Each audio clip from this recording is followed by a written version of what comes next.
often? Uh-huh. What does that mean, yes or no? Yes. What's her name? Barbara. And how old are you? 11. And how many wives do you want to have? As many as I can. What would you think would be a good number? 12. 12. Don't you think that would be rather a lot of women to have to talk to and look after? Mm-hmm. Why do you think that would be nice? Because a big family is a nice family.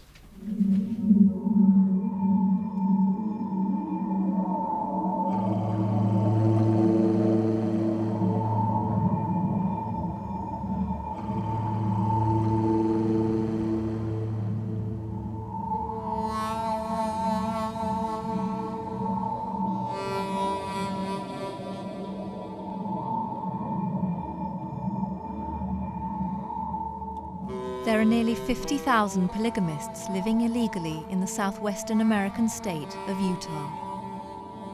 This is the home of Tom Green and his 6 wives, Linda, Shirley, June, Leanne, Carrie, and Hannah. They have chosen to live in the desert 200 miles from Salt Lake City in order to freely practice their fundamentalist Mormon belief that the greater the number of wives and children one man can have, the more elevated his status will be in heaven.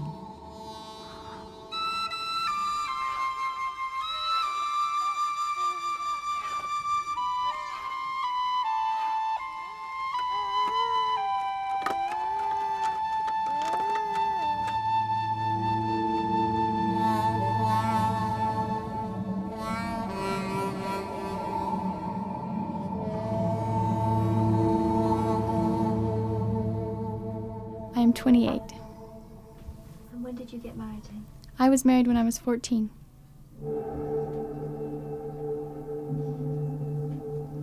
Tom was 35.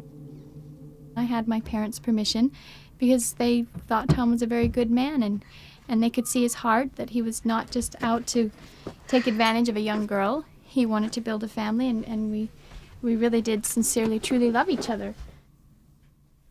I met Tom when I was just 15 years old, and I spent a month in his home working for his wife, and I got to know his family, and I became very close with Linda. And who did Tom marry after you? Tom married my mother after me.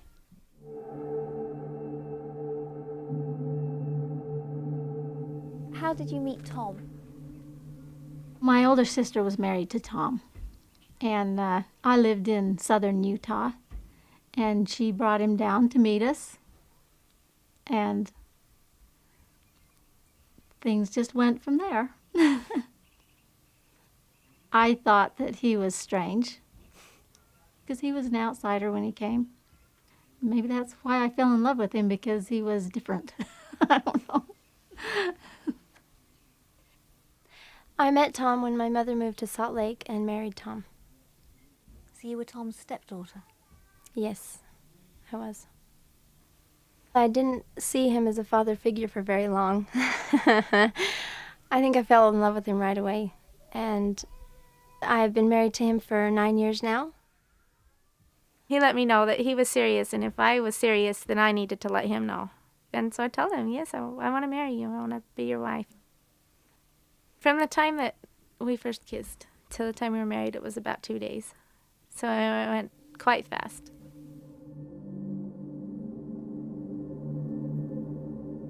He reached over and took hold of my chin and then kissed me. It was very nice. And how long was that after your sister Carrie had married him?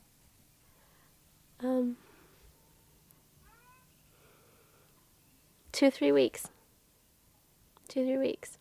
And then after that, I guess the next thing that happened was they had a reception for Carrie and Tom, his family, and everybody got together, and a lot of my family came. And after the reception on the way back, Carrie wanted me to marry Tom too, and so she says, well, why don't you sit in the back seat with Hannah? Tom and I sit in the back seat. And we were sitting in the back seat, and it just came up. I was looking at his eyes, and I just loved his eyes, and I said, I want my children to have eyes like yours. And he says, I know how we can make that possible. Tom is 51 years old. His 3 eldest children from a previous marriage have left home. He now has 26 children aged 12 years and under living at Greenhaven.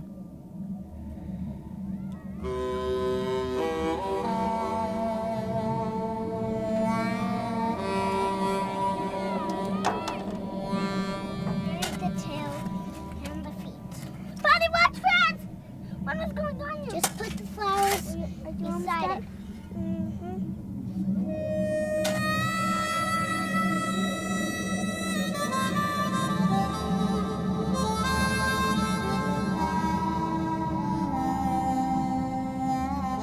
When I first saw this property, I hated it. It was ugly. It was dry and barren and brushy. And I wanted someplace beautiful and pretty. But we were forced to move our home, and we had to get it parked somewhere. This was the only place I could buy with nothing down. And so we bought it, and we began scraping all this brush off. And these mobile homes are only temporary. They're like tents. We moved one out, and it got destroyed. The wind came along and demolished the first homes we brought. So we bought more old mobile homes. But in time, we'll have these homes parked in a circle all the way around here. And all this in the middle will be lawn and trees and flowers with little benches to sit on and a playground for the children. And they'll be able to come out of any one of the homes and go into this inner courtyard area. And we won't have to worry about them wandering off into the bushes with the coyotes and the snakes. And they'll all be right here.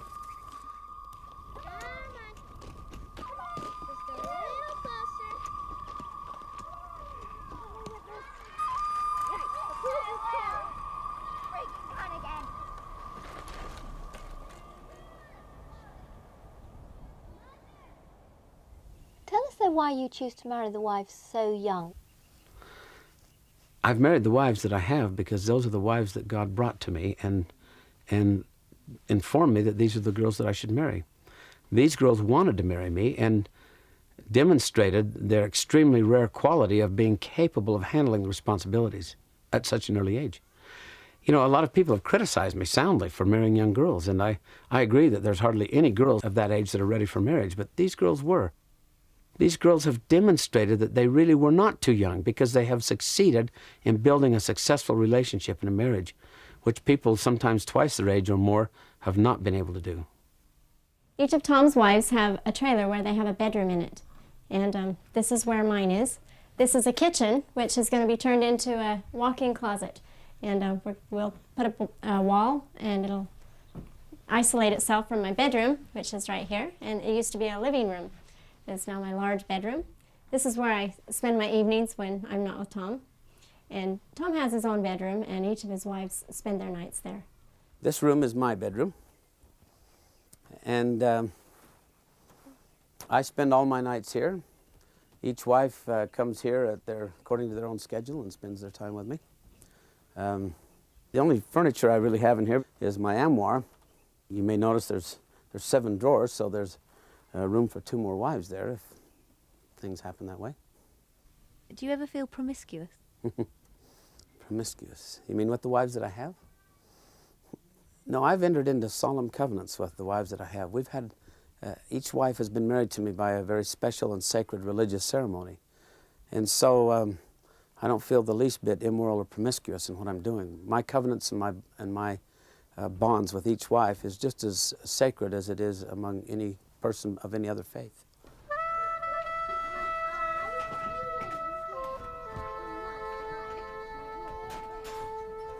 Down the hall here, I have my nursery.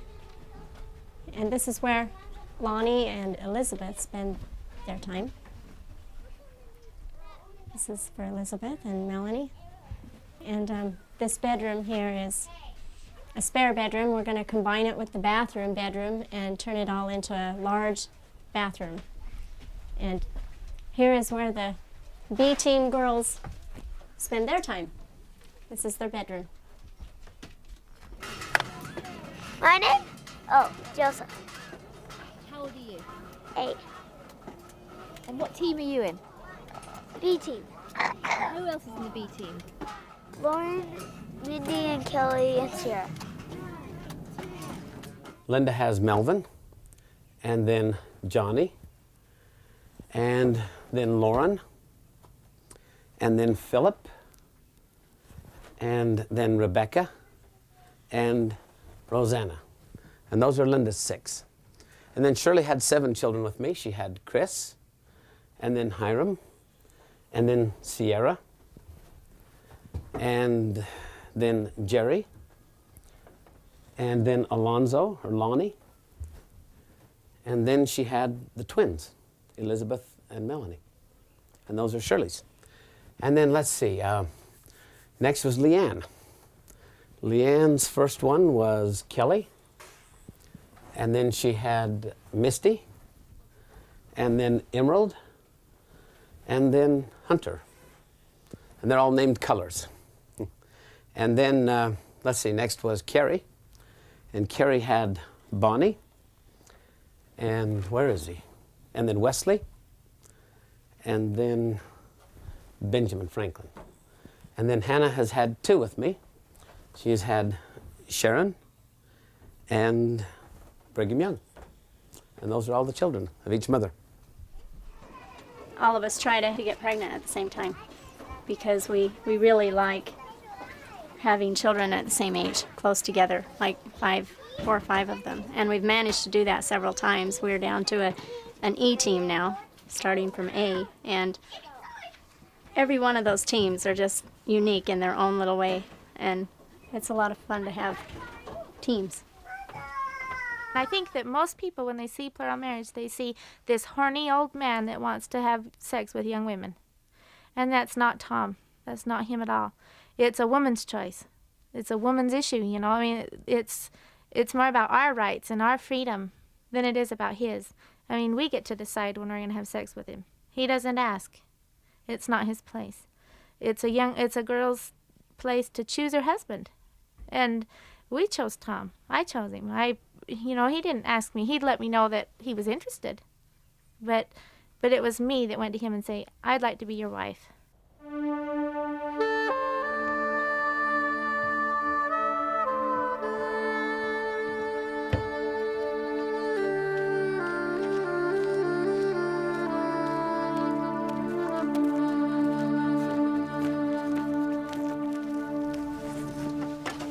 you love him very much?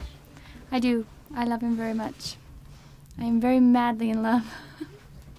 And my life would not be the same, and I would be a very lonely woman if I had to live without him. I wouldn't want to do that. But if I had to, I would.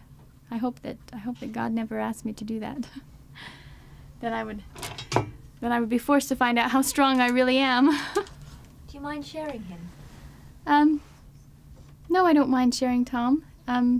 He's a very good man, and I would feel very selfish and very guilty if I had him all to myself, because he is very capable of loving other women and taking care of them and filling their needs, and he's a very good father, and I would feel very selfish limiting him to just me and my children. What? No, it'll be about 2 weeks. Okay, are you ready? Is everybody here? Yep. Hey, Hannah, sneak around and sit down over there. Carrie?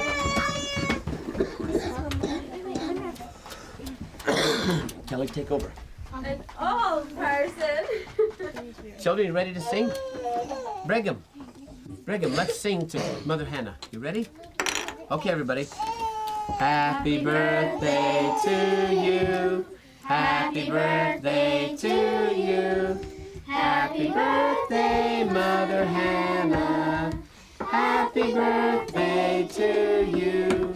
Stand up, stand up, stand up and take a bow. Stand up, stand up, stand up and take a bow. How old are you now? How old are you now? How old are you, Hannah? How old are you now? 22.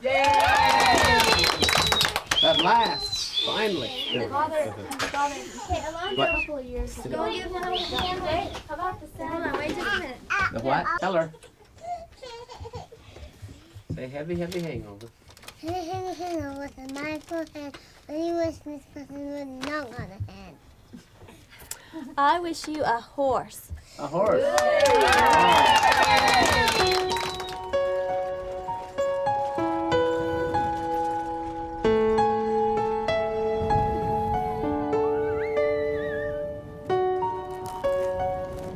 The Green family have barely £30,000 a year to feed, clothe and house all 33 of them. I wish you... What do I wish you? I wish you a dolly named Emerald.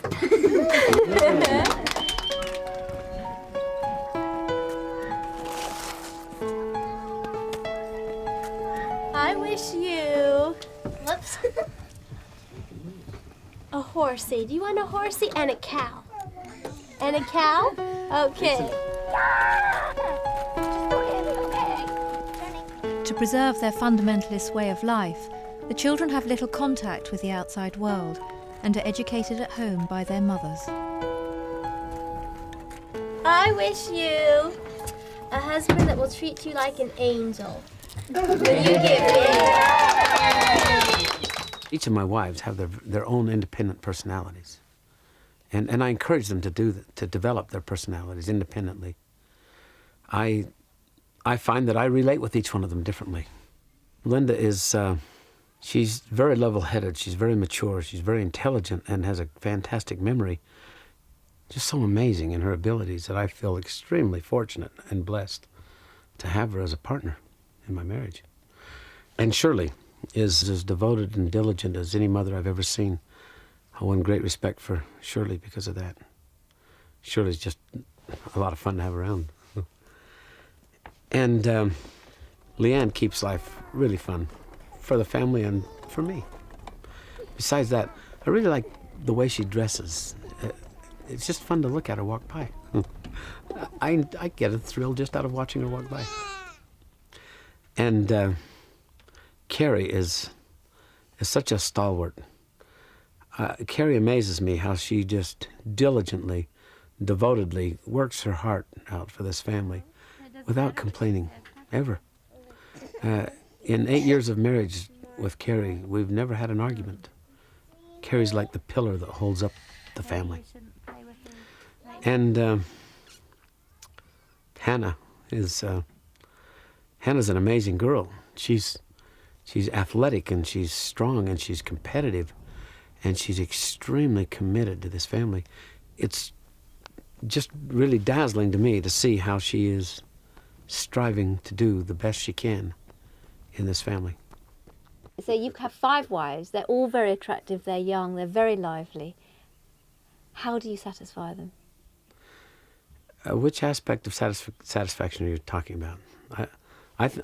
There was a truck driver one time that was talking to us on the CB radio, and he's talking to my wives and discovered that they were all married to the same man. And he was fascinated, and so he asked me, how do you do it? I'd like to get a bunch of wives. And I said, well, it's very simple. All you have to do is be able to satisfy all their physical needs. He said, oh, yeah, I can do that. But he was only thinking of their sensual needs. He wasn't thinking of all their physical needs. I said, and you must be able to satisfy their intellectual needs, their emotional needs, and their spiritual needs. And if you can meet all of those needs, you'll find all kinds of women that will come to you. And when he really thought about it, he said, well, I don't want a bunch of wives that bad. You see, there's a great price to pay. But were you referring to the sensual, the physical? Yes, yeah, and them as individuals, you know. I mean, there's a big volume. Or all of their needs. Well, let's talk about the sensual needs first. That's a lot of sex, isn't it? A lot of sensuality times 5. I have the average amount, and they're the ones that go without.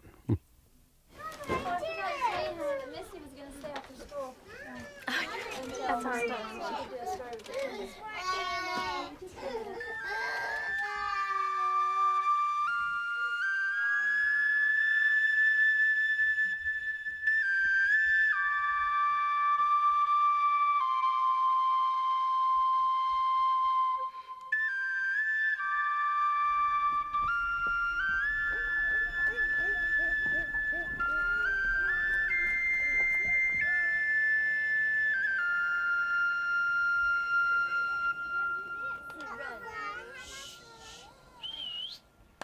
Listen. Stand up. Sit up. Sit up.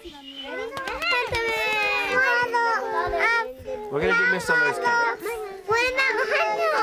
That's enough. Sit back. Leanne, put her out front. Sit back, please. Sit down. Quiet. Are you ready? How many? Raise your hand and don't say a word. If you want to go on the safari. Okay? Has Philip gone to sleep already? Yes. Philip went to sleep. Wesley, do you want to do a safari? Okay, everybody. Get your gun. Put your gun on your shoulder. Okay. Got your binoculars? Put those on.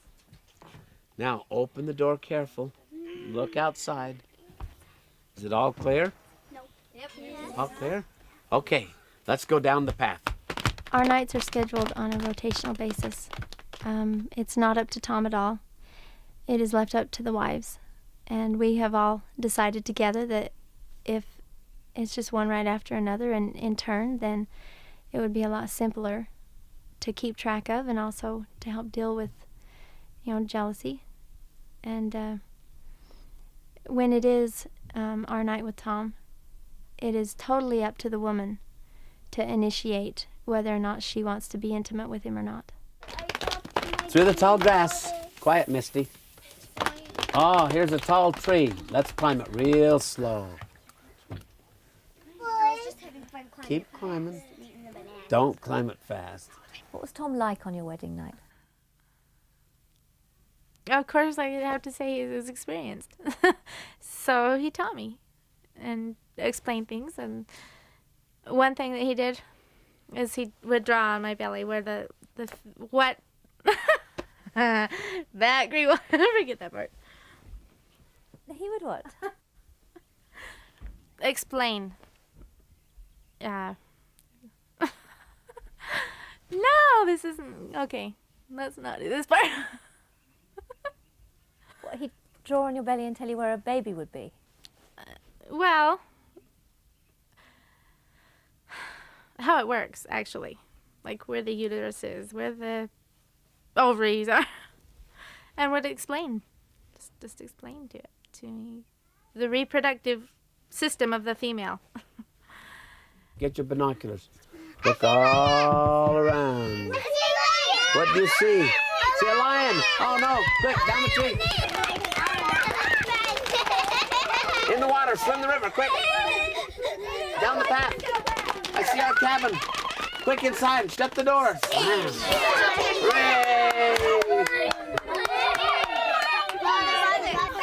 Is it unusual for a mother and daughter to be married to the same man? I've heard of a lot of them, but most people think it's wrong. I don't see anything wrong with it, really. It is kind of rare to have your mother marry your husband, but in some areas and regions it's not. But isn't it strange to see your mother going off to spend a night with your husband? It may sound very strange to think that my mother was with my husband, but you have to realize that this is the way I believe life ought to be lived. And this is a very deeply held religion for me and my family. And through my whole childhood growing up, I was taught the values and the reasons and the whys and the hows. And for me, it was natural. And what was it like to have two baby boys on the same day by the same man and be mother and daughter yourselves? And she was real mad at me. Yeah, because I was first. I was going to have the firstborn, and I had my baby in the morning, and she had hers in the evening, and I just moved over. She had hers the same spot I had mine. And they were both Tom's children? Yes, Yeah. they were. What were your boys' relationships to each other? They were brothers to themselves, and they were sons to us, and they were also, her child was my brother, and my child was her grandson. So I think that there's about every relation you can have. We were very closely related. Sam, the baby on the left, was born with Down syndrome. Jerry, the baby on the right, died in a fire 3 years later at the Greens' home.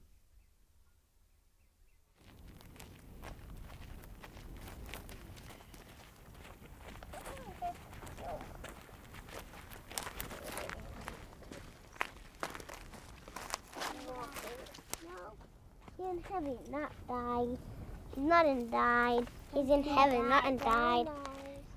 A couple winters ago, our home burnt down, and Carrie and Linda managed to get all of the children out, and Jerry was the only one that they could not get out, and he burnt. He died in the fire, and we all miss him. The night of the fire, I had made plans to go to Salt Lake because I was a month prior to having my twins, and we weren't sure if they were going to come early. And we had made plans to go to town that night, and I had made a point to not say goodbye to my son because he gets so sad when I do.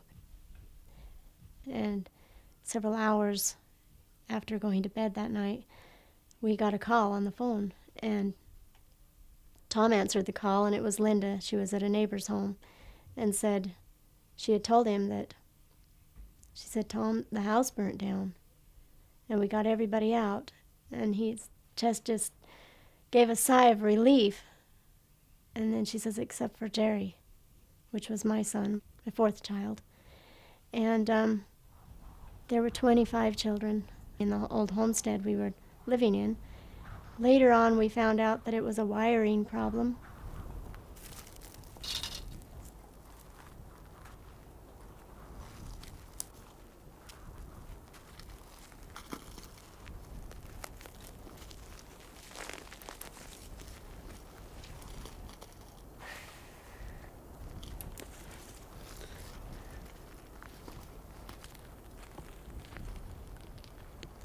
Well, Jerry died right here.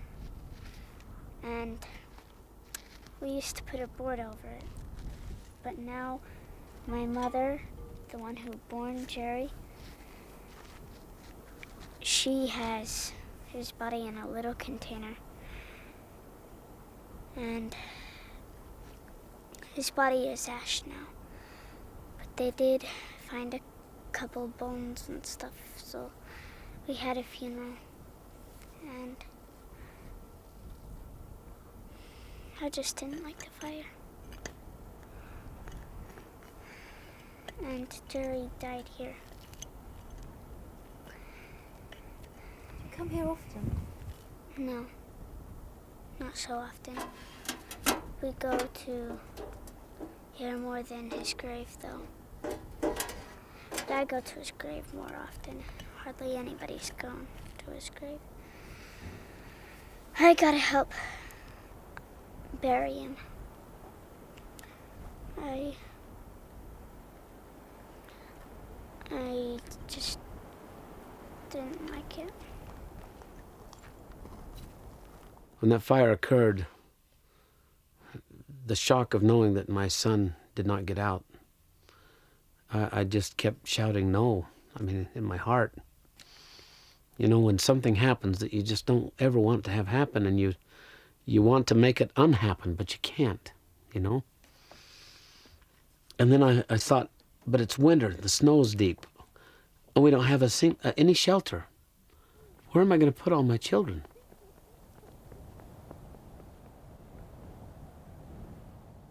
Do you have enough time to attend to all your children? I don't have enough time to attend to my children. I know that I'm in over my head, but I'm also convinced that we can make the time.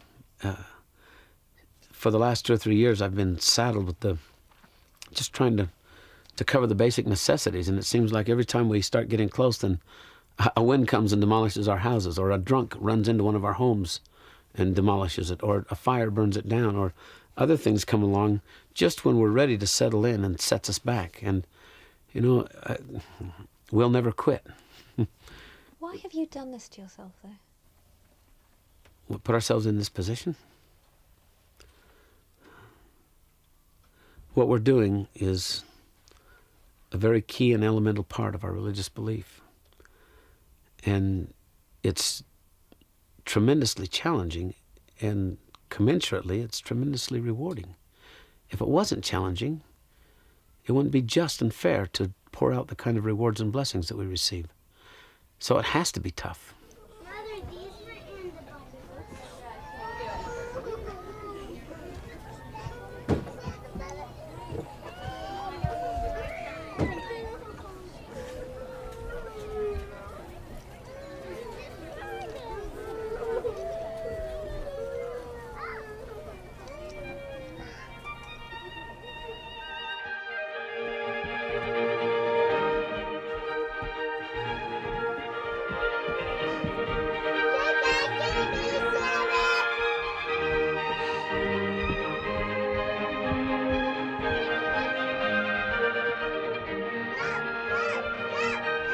What's your dreams for this place?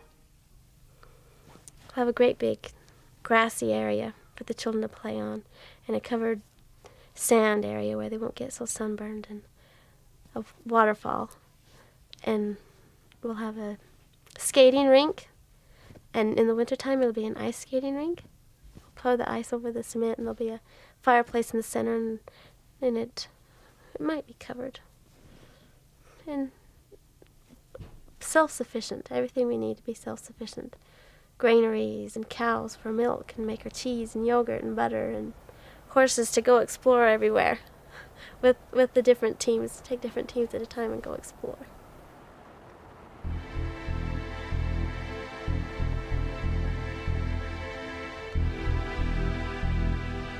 Tom used to be in the dry cleaning business, but now the family support themselves selling magazine subscriptions door to door in Salt Lake City. They make the 8-hour return trip once a week. It's an erratic business, but Hannah and Leanne are often successful, especially when accompanied by a couple of children.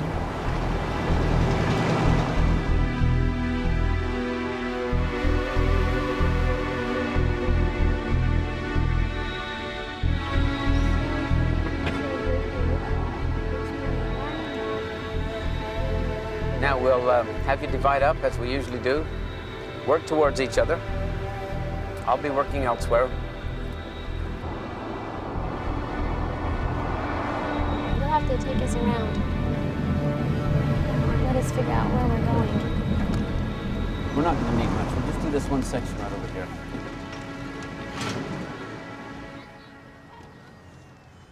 Up to me.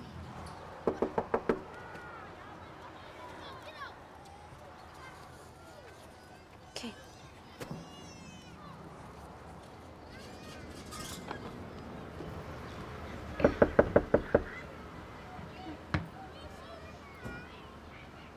What it is the TV Guide is setting up new service routes in the area, where they deliver the TV Guide right to you through the mail each week. And as an incentive to get the route set up, they're offering what they call a $198 special. What that is. Leanne and Hannah managed to sell only one subscription, earning another £80 for the family, enough to feed them for 3 more days.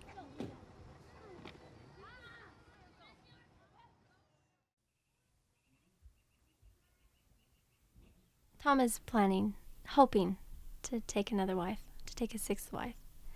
And so are we. We would love to have another sister wife. And I think it's very exciting because it's going to be a new friend, you know. This is my courting shirt.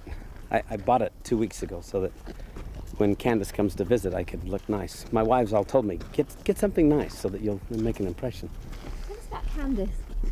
It really tickles me that my wives are concerned about me making a good impression on her because they like her and they hope that she'll choose to join our family. But Candace's father is my adopted son. It's a religious relationship that we have. And though we've known Candace since she was young, it's only lately, in fact, after she turned 16, that she began to show an interest in the family in a different way than she had before. She's begun to flirt with me a little, and it's kind of fun.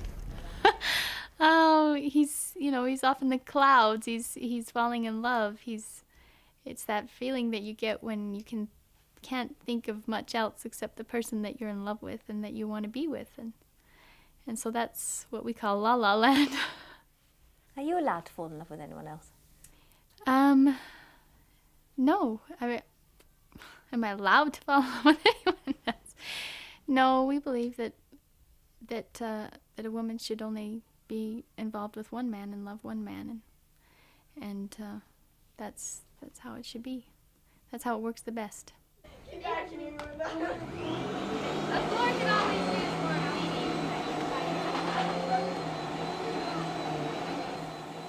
The Green family are preparing for Candace's visit. There's a lifestyle on offer here, as well as a marriage.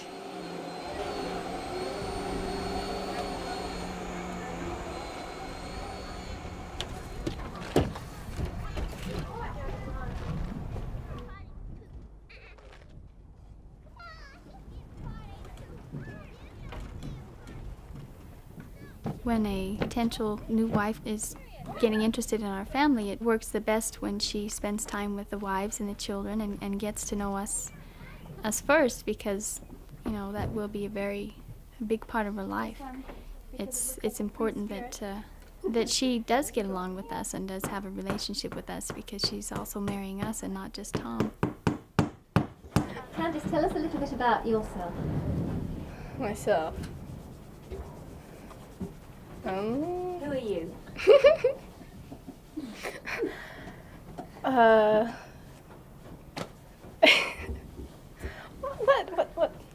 What do you want me to say?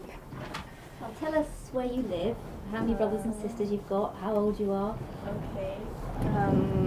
I'm Candace McKinley, and I live in Manti, that's central Utah, and I have 13 brothers and sisters, and I'm 16. When she's 17, then I would be able to take her as a wife without having serious problems with the law, even though this lifestyle is still illegal here in Utah. This girl's quite mature, quite capable, and she has a personality where she smiles all the time, and it's really fun to be around her. I guess if, say, Tom is falling in love with another woman, then I guess we're all going to have to deal with a sort of sense of jealousy watching him fall in love again. But at the same time, we are all involved in this new relationship. At the same time, when he is building a relationship, so are we.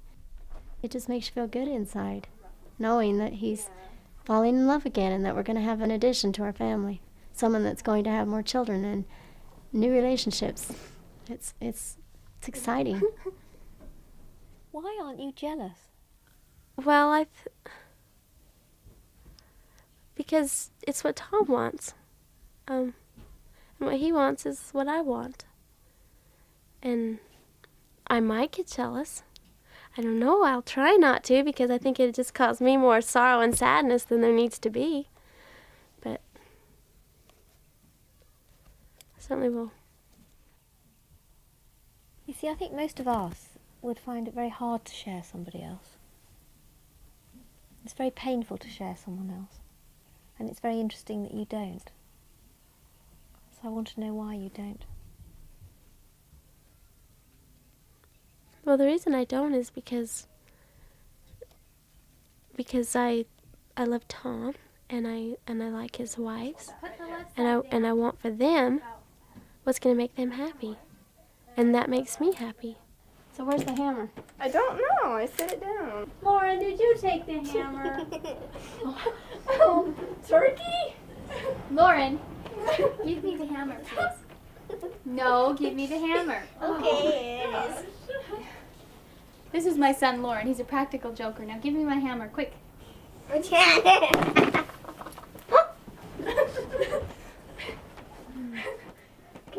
do you have to offer a young girl then? A more likely question may be, what does a young girl have to offer me? Yes, she can give me children, but there are lots of young girls that can give me children. These wives have all given me children. Whatever a young girl has to offer me, I already have. I can't think of much at all that a young girl could offer me that I don't already have with the wives I have. What can I offer her? the same thing that these ladies have gotten. That's this family.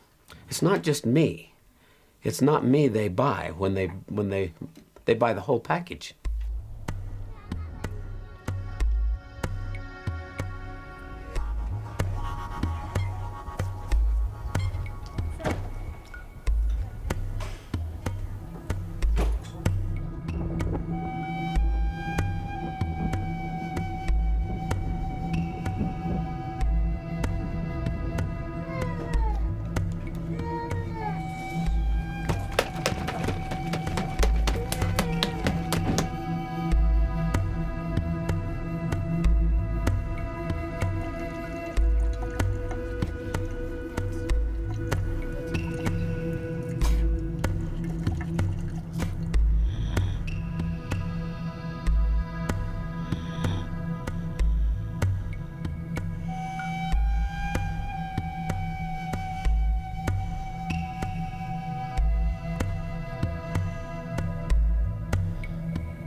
To find a girl who would fit in a relationship like this and work well within a family like this is really rare.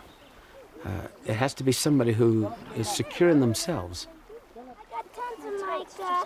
When I see a girl like that, I want to at least get some exposure of my family to her and vice versa, so that should the Lord decide to put feelings in her heart for us and put the idea in her mind that she could be part of this, then at least the opportunity will be there. Emmy? Emerald, you must stay up here on this side. Don't go down past those bushes or I can't see you.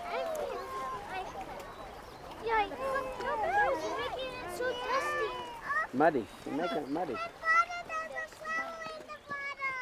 It may be strange to our children if their father marries a woman that is close to their age. When I married Tom, he had children my age, so it was a little different. They probably won't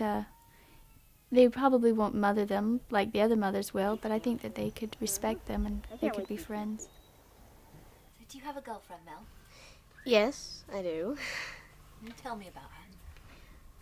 Yeah, she's absolutely gorgeous. She's very smart and friendly. She reads very fast. I don't know anybody that can read that fast. And she's a really good card player. She plays cards a lot. And I really think she likes me. But not everybody thinks that. Do you like being with her? Yes, it's pretty fun. Yeah, but sometimes it gets a little embarrassing because everybody teases me. Why do they tease you? I don't know. It's just that Chris and some of my other brothers, they just really don't understand what it's like, and so they tease me about it, I guess. Can you show us a picture of your girlfriend and tell us what her name is? Yes? I only got this picture. She gave it to me. Her name's Candace.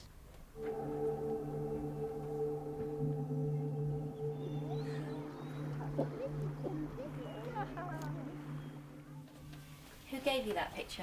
Her. She gave it to me. Does she like you? She has a picture of me. Right by her bed, too. Well, I think she likes me. She really expresses it. Do you worry that his heart will be broken?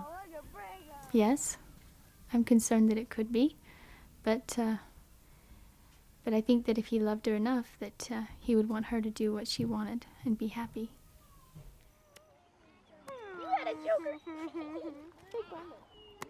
Is it confusing sometimes to know how to be with a girl?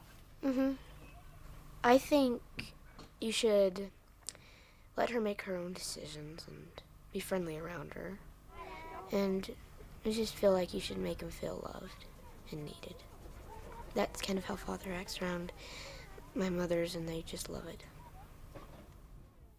If I do marry a young wife again, I would restrict her authority over the older children until such time as I felt that she had the experience and the maturity to effectively supervise them. And obviously the time will come when, the time may come when I have a wife that's younger than the children that we have here. I mean, just how do you expect children to understand that their father could have sexual relations with someone who's younger than they are? How are you going to face that in the future? The children that I have been brought up in a plural family where their father has many wives. And I mean, my children understand about sex and how it works and what it's for, and that it's confined to the bonds of marriage. And they understand that the way that we have more babies come into this family is that the mothers and I have sexual relations. They don't think anything of it. And if I had another wife, no matter what her age was, they would understand that I would be having children with her and that sex is the way you make babies. I doubt seriously they'd give it any thought. I really do.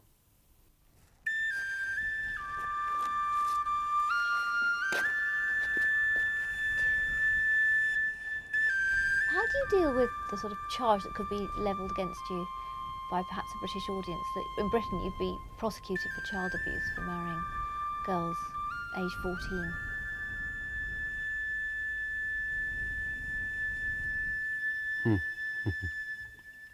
And how would I respond to that? For about 95% of the recorded history of man, girls got married when they were ready to have babies physically. I think God had a design there. And I think if it's a mistake for a girl to get married when she's able to conceive children, then the mistake is God's for making them able to be mothers long before they were ready. It's not God who made them physically able to have children before they were mentally able to handle it that's at fault. It's our societies, our Western societies, that stopped preparing young men and women for the responsibilities of a family and began shifting that to preparing them to go to work in the workplace. In Utah, it is still illegal for a man to have sex with a woman who is not recognized to be his wife. The authorities do not acknowledge religious plural marriages as lawful. The police is coming after you. You're not going to get away with this. Yes, I will. Are you likely to be arrested? Right now, there's a great push by an anti-polygamous group to get me arrested because they keep telling people that polygamy didn't work for them and it can't work for anybody. And then my wives tell people it works for us. And so they would really like to have me discredited by being arrested and thrown into jail. They've been pushing the county prosecutor to go after me, and I don't know what he's going to decide. There's a chance that any day the sheriff's cars could roll up the driveway and handcuff me and haul me away to jail. We live with that fear hanging over our head, but if I go to jail for my religious beliefs, I'm not ashamed.